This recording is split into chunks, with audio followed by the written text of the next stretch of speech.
가스펠 프로젝트 신약 3, 6과 구원자 예수님이 부활하시다를 함께 배우겠습니다. 공과를 받으시고 미리 보신 분들은 아시겠지만 오늘은 어느 때보다 기쁜 즐거운 이야기입니다. 이렇게 즐겁고 좋은 이야기인데 많이 안 오셔가지고 아쉽지만 저희가 열심히 말씀을 듣고 또 못 오신 분들에게 전하는 은혜가 있었으면 좋겠습니다. 오늘은 예수님이 부활하셨다는 소식입니다. 재미있는 이야기나 영화를 보다 보면 꼭 주인공이나 히어로가 죽거나 패배할 것 같은 시점이 나오는 것 같습니다. 그 시기를 겪고 역전하거나 완전히 이겨주는 것이 더 짜릿함을 주기 때문입니다. 마태복음을 보면 예수님께서도 잡혀가셔서 고난당하시고 십자가에 못 박히시는 장면을 통해서 우리는 구원자이신 예수님께서 꼭 지신 것만 같은, 꼭 패배하신 것만 같은 상황을 보았습니다. 그러나 예수님께서는 약속하신 그대로 살아나셨고 부활을 통해 승리를 허락해 주셨습니다. 너무 익숙해 아는 이야기이지만 오늘 이 부활하신 예수님의 이야기가 저와 여러분의 삶에 다시 한번 심겨지고 그 부활의 능력과 소망이 우리에게 굳건하게 자리하게 되는 이 밤 되길 소망합니다. 먼저 1절에서 6절을 함께 읽겠습니다. 1절에서 6절입니다. 함께 읽습니다. 안식일이 지나고 이레의 첫날 동틀 무렵에 막달라 마리아와 다른 마리아가 무덤을 보러 갔다. 그런데 갑자기 큰 지진이 일어났다. 주님의 한 천사가 하늘에서 내려와 무덤에 다가와서 그 돌을 굴려내고 그 돌 위에 앉았다. 그 천사의 모습은 번개와 같았고 그의 옷은 눈과 같이 희었다. 지키던 사람들은 천사를 보고 두려워서 떨었고 죽은 사람처럼 되었다. 천사가 여자들에게 말하였다. 두려워하지 말아라. 나는 너희가 십자가에 달리신 예수를 찾는 줄 안다. 그는 여기에 계시지 않다. 그가 말씀하신 대로 그는 살아나셨다. 와서 그가 누워 계시던 곳을 보아라. 아멘. 본문에 등장하는 막달라 마리아와 다른 마리아는 예수님의 무덤을 찾아갔습니다. 그들은 무덤에 가기는 했지만 어떤 극적인 장면을 보게 되리라고 기대한 것은 아닙니다. 그들은 단지 무덤을 지키러 갔다거나 참배하러 갔던 것이 아니고 장례식을 준비하기 위해서 예수님의 시신에 향품을 발라드리러 갔습니다. 그들이 무덤에 다다랐을 때 돌을 어떻게 굴려야 할지를 의논한 것으로 보아서 장례식을 위한 준비가 다 되어 있지 않았다는 것을 알 수 있습니다. 그럼에도 그들은 사랑의 마음으로 할 일을 하기 위해서 나아갔습니다. 이 구절은 우리에게 큰 도전을 줍니다. 두 명의 마리아는 안식 후 첫날이 되려는 새벽에, 일요일 새벽에 새벽같이 무덤을 보려고 움직였습니다. 그들이 무덤이 분명 텅텅 비어있고 우리 주님은 살아계실 거야 라고 고백하면서 갔던 것은 아닙니다. 그들은 예수님을 사랑했기 때문에 예수님의 장례를 준비하기 위해서 무덤을 찾아간 것입니다. 빈 무덤을 보는 믿음이 우리에게 있어야 합니다. 그러나 우리에게 빈 무덤을 보는 믿음이 없다면 빈 무덤에 가는 사랑이 있어야 합니다. 코로나 시대가 되면서 한 3년 정도가 되었는데 성도님들을 보면서 그리고 저를 보면서 가장 중요하게 생각되는 건 예배의 자리를 지키는 것입니다. 예수님이 우리 교회를 보실 때 헌금함에 잔뜩 쌓여있는 헌금을 보시고 기뻐하실까요? 물론 잘했다 기뻐하실 수도 있지만 또 예수님이 이 땅에 오셔서 우리 사랑교회를 보시는데 엄청 커져있는 건물이나 화려해진 건물 이런 것을 보고 뿌듯해 하실까요? 감히 상상해보면 예수님을 진실되게 사랑하는 사람들이 눈이 오나 비가 오나 집이 멀거나 가깝거나 예수님을 너무 사랑해서 예배하려고 모이는 그 발걸음, 그 마음들을 기뻐하실 것 같습니다. 예배라는 틀과 형식을 말하고자 하는 것은 아닙니다. 예수님을 너무 사랑하니까 예수님이 사랑하시는 교회를 위해서 새벽같이 나와서 기도하고 밤늦게까지 교회에서 찬양하고 이런 사모함, 이런 마음들을 기뻐 받으실 줄 믿습니다. 사랑하는 사랑교회 성도 여러분, 갈수록 상황이 나아지지는 않습니다. 어제보다 오늘이 그리고 오늘보다 내일이 예배하기에 더 좋은, 더 최선의 환경이라고 보장할 수는 없습니다. 그래서 우리는 두 명의 마리아가 예수님을 사랑해서 그 무덤에 찾아간 것처럼 오늘도 여전히 예수님을 사랑해서 예배의 자리를 사모하고 찾아가고 지켜야 합니다. 이제는 예배의 자리를 지키는 것 정도로 표현이 안 되는 것 같습니다. 예수님을 사랑해서 예배의 자리를 사수하시는 저와 여러분 되시길 소원합니다. 빈 무덤을 보는 믿음으로 나아오든지 빈 무덤을 보는 믿음이 없다면 예수님을 사랑해서 예수님께 나아가든지 그렇게 예수님께 나아가는 저와 여러분 되길 소망합니다. 계속해서 본문을 보면 그들이 무덤에 가까이 다가가자 큰 지진이 났습니다. 어쩌다 일어난 단층의 균열 때문이 아닙니다. 천사가 나타나서 생긴 일이었습니다. 지진으로 돌이 옮겨졌으리라 생각할 수도 있겠지만 훨씬 더 큰 일이었습니다. 당시 무덤을 막고 있던 돌의 무게는 900 내지 1800kg 정도였을 거라고 하는데요. 당시에는 야생 동물이 시신을 해칠 수도 있기 때문에 무덤 앞에 돌을 두었습니다.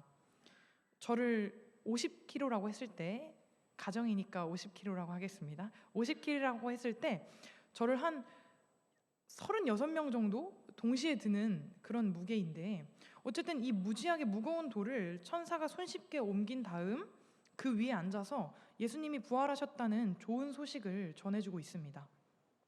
두 명의 마리아의 관점에서 이 상황을 상상해 보면 상상 초월입니다. 그들은 무덤을 보려고 갔는데 그 대신에 지진을 경험했고 지키던 자들이 죽은 사람과 같이 얼어버린 것을 보았습니다.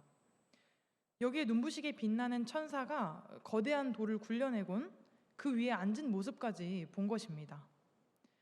천사의 말은 공포를 불러일으킬 것이 분명했습니다. 그런데 천사가 건넨 첫 마디는 5절에 보면 너희는 무서워하지 말라 였습니다.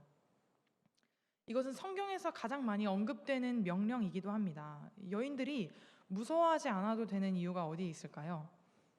그들이 보고 있는 천사 때문이 아니라 그들이 보지 못하는 것, 즉 주님이 그곳에 계시지 않다는 사실 때문입니다. 무덤이 비어 있었던 것입니다. 우리가 이 땅을 살면서 무섭고 두려워할 만한 상황과 환경은 참 많이 있습니다. 다만 예수님이 함께 계시지 않는 그것이 아니면 사실 우리는 아무것도 무서워할 것이 없습니다. 죄 때문에 예수님과 자꾸 멀어지고 죄 때문에 하나님과 소통할 수 없는 단절되는 그런 영적인 답답함, 죽은 상태, 이것을 가장 무서워하는 저와 여러분 되시길 소망합니다. 무덤에 찾아간 두 명의 마리아가 처했던 상황이 어떠했는지 기억나시나요? 예수님이 죽으신 거예요. 오늘 본문은 아니지만 이 앞에 61절을 보면 아리마대 사람 요셉이 예수의 시체를 세마포로 싸서 무덤 문에 놓고 갔습니다. 막달라 마리아와 다른 마리아가 무덤을 향해서 앉아 있었습니다. 이것만큼 절망적인 상황이 있었을까요? 더 이상 예수님이 계시지 않는 겁니다. 지금 예수님이 눈앞에서 죽으신 거예요. 더 이상 예수님을 볼 수 없고 만질 수 없는 너무 극한의 공포의 상태, 이들에게는 슬프고 절망적인 상태가 된 것입니다. 여러분도 이런 상황에 처한 적이 있지 않으신가요? 우리가 겪는 수많은 육적인 문제, 이 땅의 문제들을 보면, 우리가 보이는 것으로 보는 문제들을 보면 예수님이 없는 것 같습니다. 꼭 멀리 가지도 않고 나를 보면 나를 구원해 주셨고 나를 의롭다고 하시는데 여전히 죄에 허덕이고 여전히 삶의 어려움에 금방금방 넘어지고 쓰러지고 불평하고 힘들어하고 이런 내 현실을 보면 예수님이 나를 도와주시지 않는 것만 같아서 답답하고 너무 힘이 듭니다. 이제 더 이상 끝인 것 같다는 생각도 듭니다. 아마 이 여인들이 그런 생각이 들지 않았을까 싶습니다. 여러분, 우리가 언제 이 예수님이 계시지 않는 이 빈 무덤에 가냐면요, 이럴 때 가는 겁니다. 우리가 한편으로 우리 삶에 있는 문제가 문제되지 않는 이유는 이런 문제가 있기 때문에 새벽같이 일어나서 예수님한테 가는 거기 때문입니다. 때로는 해결이 될 거라는 믿음으로 가기도 하고, 해결은 둘째치고 너무 힘들어서 기댈 곳이 필요해서 예수님께 가기도 하고, 어찌됐든 우리는 너무 연약하고 완악해서 이 문제들, 이 절망적인 상황이 있기 때문에 예수님께 가는 겁니다. 저는 이렇게 이야기하고 싶습니다. 너무 힘든 게 생각보다 괜찮습니다. 네, 왜냐하면 우리 너무 힘들 때 예수님께 가기 때문입니다. 너무 아픈 게 생각보다 괜찮습니다. 네, 너무 외로운 것도 생각보다 괜찮습니다. 왜냐하면 이럴 때 우리가 예수님을 찾기 때문입니다. 제가 며칠 전에 디스크 판정을 받고 이렇게 생각했습니다. 정말 너무 아프다. 진짜 허리 아파 보신 분들은 아시겠지만 자려고 누웠는데 막 허리가 너무 찌릿찌릿해가지고 잠이 안 오는 거예요. 손끝 발끝이 저려서 막 이렇게 신음하다가 잠드는데 이 고통을 가지고 갈 데가 없잖아요. 물론 병원 가서 치료도 받고 주사도 맞았는데 너무 아프니까 예수님을 한 번 더 부르게 되는 거예요. 너무 아프니까 예수님께 한 번 더 기대게 되는 것입니다. 주님, 너무 아픈데 이것도 괜찮네요. 주님, 너무 힘든데 이제야 주님께 기대네요. 이런 마음이 들었습니다. 우리가 이렇게 고백했으면 좋겠습니다. 이제야 주님이 보여서 참 괜찮습니다. 우리가 문제를 만났을 때 이렇게 고백하는 믿음의 사람들이 되기를 소망합니다. 결코 쉬운 것은 아닙니다. 저는 단순히 긍정적인 생각을 하자고 말하는 것은 아닙니다. 우리가 가지고 있는 문제와 상황들을 예수님께 가지고 갈 수 있음에 감사할 수 있기를 바랍니다. 예수님을 모르는 사람들은 이럴 수가 없거든요. 세상 사람들이 다 쿨쿨 자고 있을 때 새벽같이 일어나서 예수님을 만날 수 있는 게, 부활하신 예수님을 우리가 찾아갈 수 있는 게, 그게 참 복이라는 사실을 깨닫는 저와 여러분 되기를 소원합니다. 예수님이 3일 만에 다시 살아날 것이라고 하셨었고 무덤이 비어 있고 예수님이 다시 살아나셨습니다. 예수님이 우리와 끝까지 함께 하실 것이라고 성경에 말씀하셨고 우리의 기도에 응답해 주실 것이라고 말씀하십니다. 하나님은 이렇게 신실하신 분입니다. 우리는 하루에도 수백 번 1분 1초에도 왔다 갔다 하는 참 줏대 없는 사람들입니다. 하지만 하나님은 참 신실하신 분입니다. 하나님은 약속을 지키시는 분입니다. 우리에게 신실함은 없을지라도 성실함은 있기를 소원합니다. 우리가 빈 무덤을 보러 가는 믿음이 우리에게 있기를 소망합니다.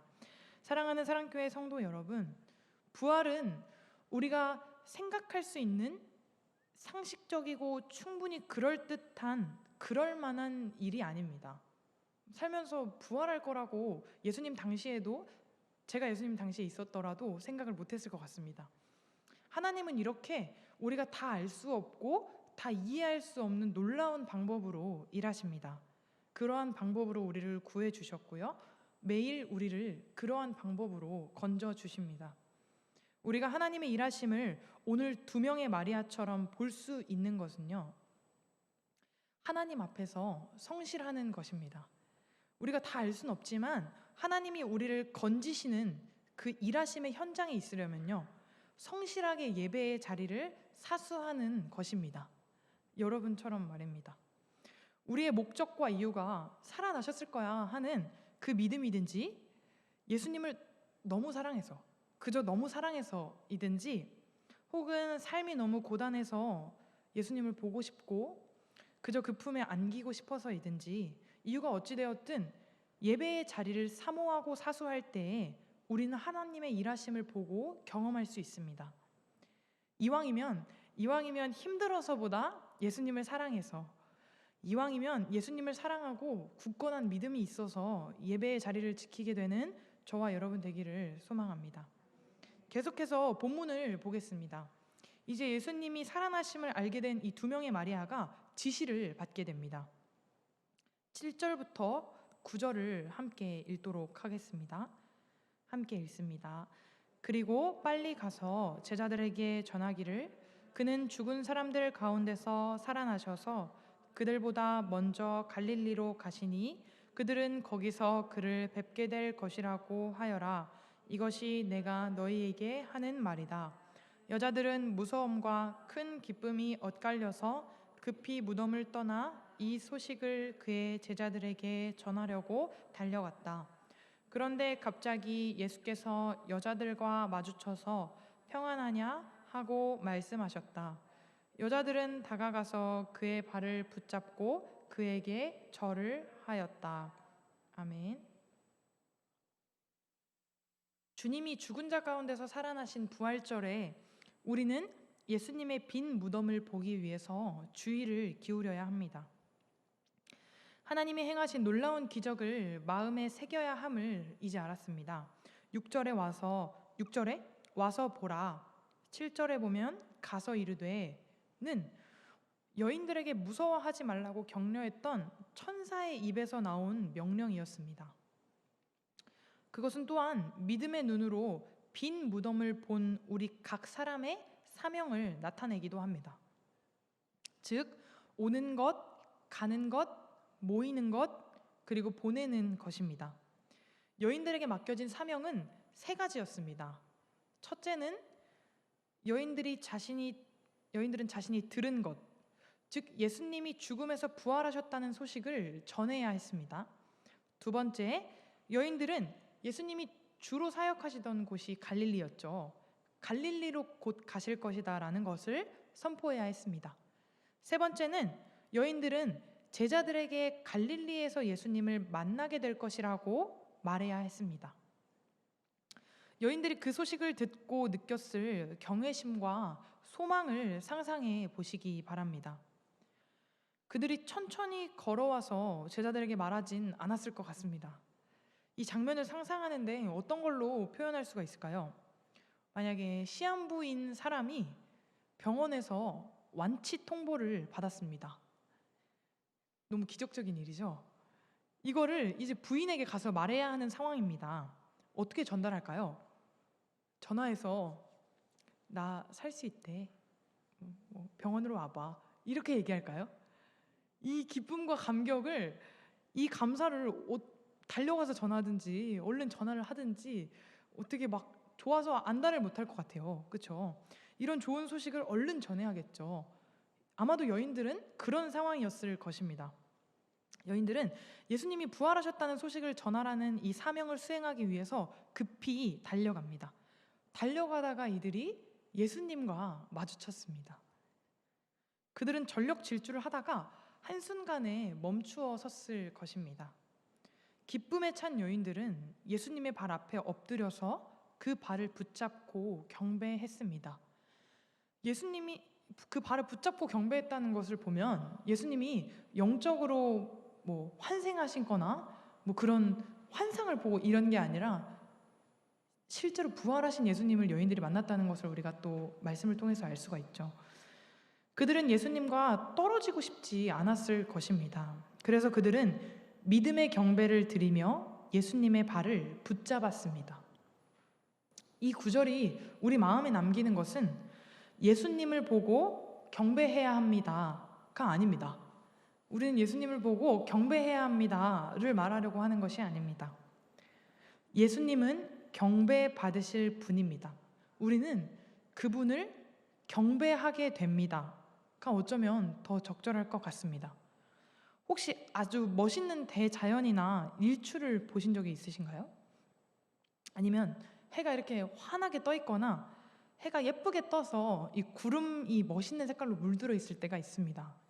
이런 장면을 보신 적이 있으시다면 그런 장면을 보면 어떻게 하고 싶으신가요? 우리가 잘 모르는 곳에 갔는데 너무 아름다운 자연, 진짜 말로 표현하기 어려운 그런 멋있는 광경을 마주했다면 우리는 아마 계속 더 보려고 할 것입니다.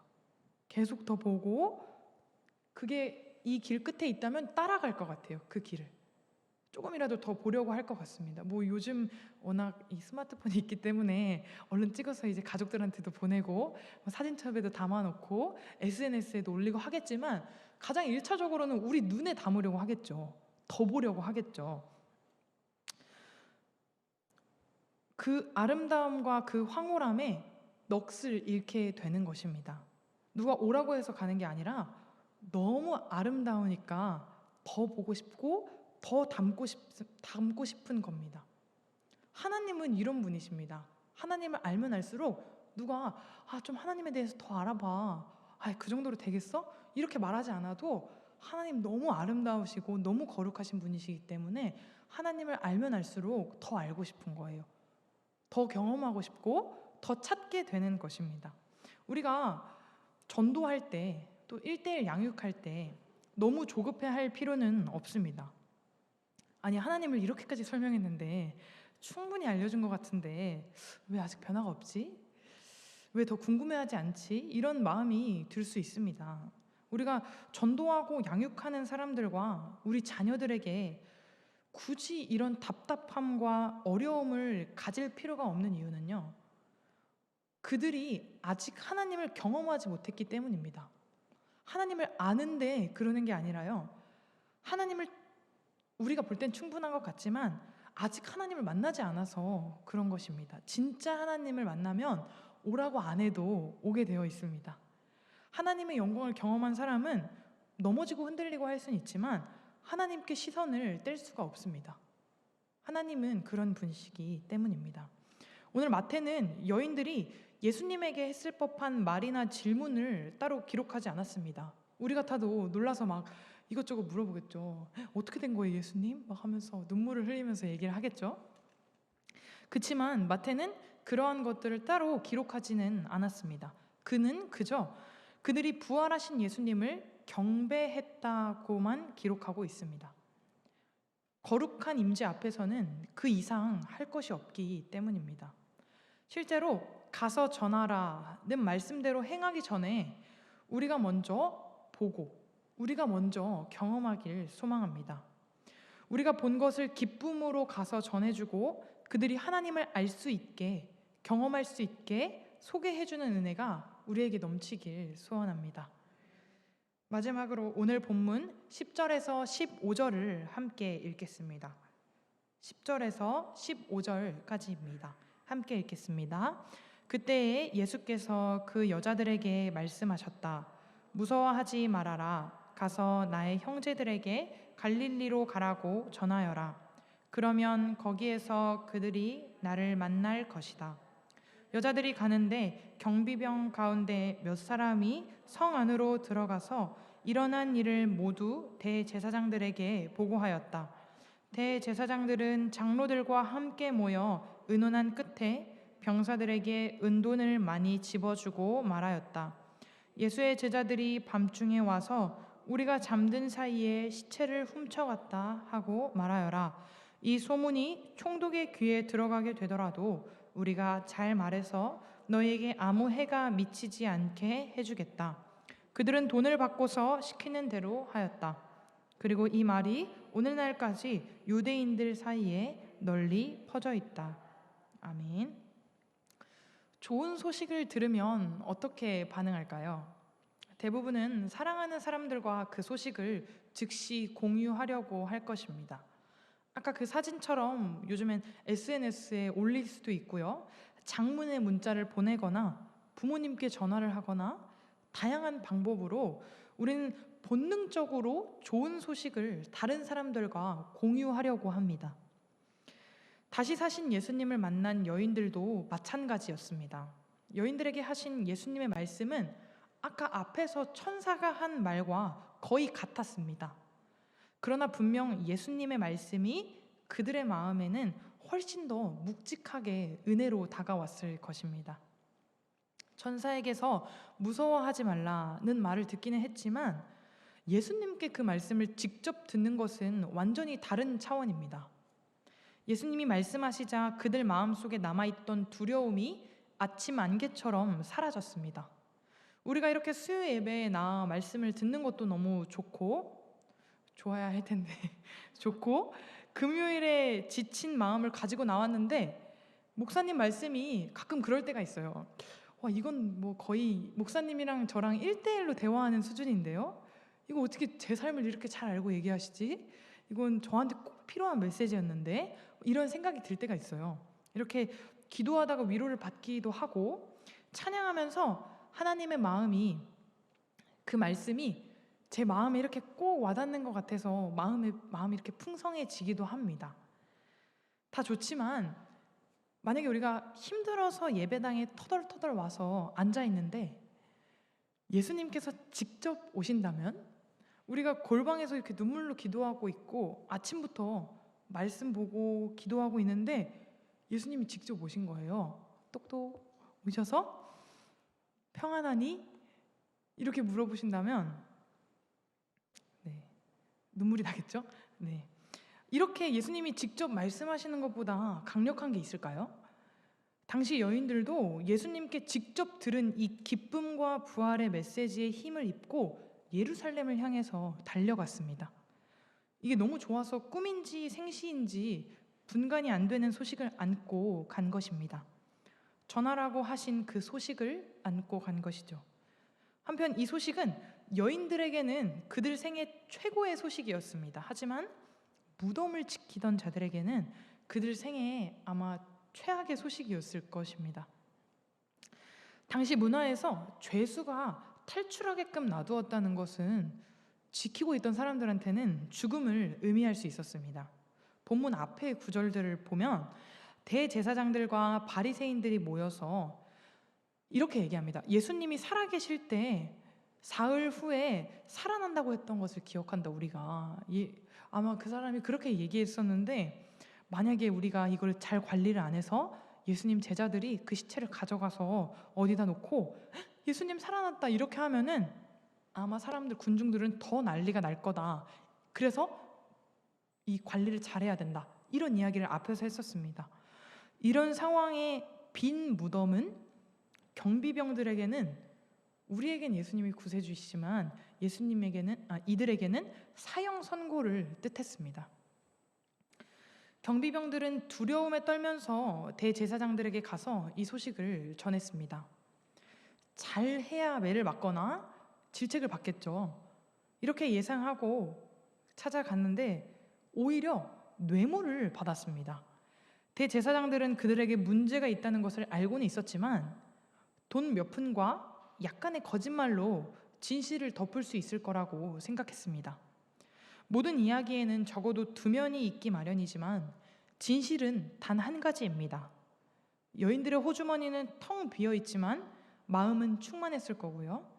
여인들의 입은 다시 사신 주님에 관한 좋은 소식을 전하려는 열망으로 가득했을 것입니다. 마태복음에서 이 여인들이 보고 들은 것을 전하라는 명령을 받은 마지막 사람들은 아닙니다. 사실 이 40일에 해당하는 몇몇 구절에서 예수님은 제자들에게도 가서 전하라고 직접 위임하셨습니다. 가서 예수님이 진리이심으로 다른 사람들에게 전하는 저와 여러분이 되기를 소망합니다. 전도의 부르심과 마태복음 28장의 지상 명령은 예수님의 제자들에게 특별히 내려진 것인데요. 예수님을 믿고 사랑하는 모든 제자에게 해당되는 것입니다. 저와 여기 모인 모든 사람들 말입니다. 예수님을 믿고 그리스도인이 되죠. 우리는 예수님을 믿고 그리스도인이 되었죠. 예수님을 믿으면 그리스도인, 거기서 조금 더 믿으면, 조금 더 열심히 하면 제자, 이런 개념이 아닙니다. 예수님을 믿고 사랑하는 모든 사람들이 다 예수님의 제자입니다.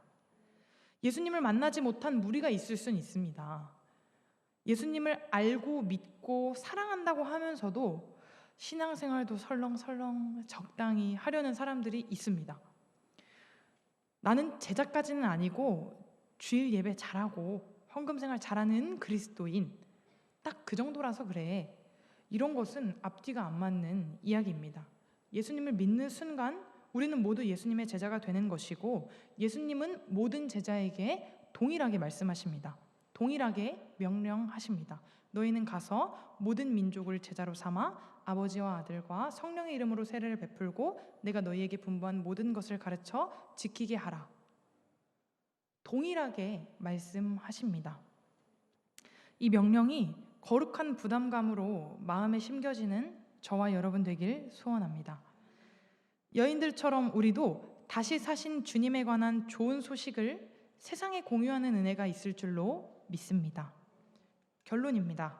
우리는 예수님의 부활 이야기에 익숙해져서 그 놀라움을 잊곤 합니다. 부활절이 매년 있잖아요.